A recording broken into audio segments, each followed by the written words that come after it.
ज्याप्रमाणे एखादा कपडा वापरून वापरून जीर्ण होतो तेव्हा आपण नवीन कपडे घेतो, जेव्हा शरीर जीर्ण होते तेव्हा आत्मा नवीन शरीर स्वीकारतो आणि त्याला परवडतील असे नवीन कपडे खरेदी करावेच लागतात। परंतु एक काळ असा येतो की शरीर पूर्णपणे निरुपयोगी होते आणि मग आत्मा त्या निरुपयोगी शरीराला टाकून आपल्या कर्मांना परवडेल असे नवीन शरीर धारण करतो। हा प्रकृतीचा नियम आहे। त्यामुळे आपल्या अस्तित्वात काहीच बदल होत नाही। पण अशा वैज्ञानिकांना सुद्धा शरीरात होणारे बदल, जसे की प्राथमिक स्तरावर शरीर एका वाटाण्याच्या आकाराचे असते, त्यानंतर वाढ होऊन ते छोट्या मुलाचे रूप धारण करते, नंतर मोठे मूल, त्यानंतर एक तरुण, नंतर प्रौढ आणि मग वृद्ध, हे मान्य करावेच लागते। परंतु त्यातील आत्म्याचा मात्र अंत होत नाही।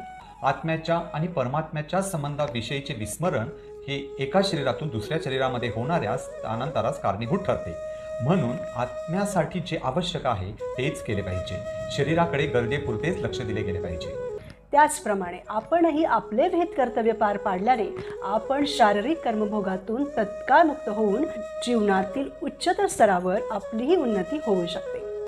जेव्हा तो आत्मा परमात्म्याकडे वळतो, त्याची शरण घेतो, तेव्हा तो या जन्म मृत्यूच्या चक्रातून कायमचाच मुक्त होतो। तर प्रेक्षक हो, जीवनात आनंदी राहण्यासाठी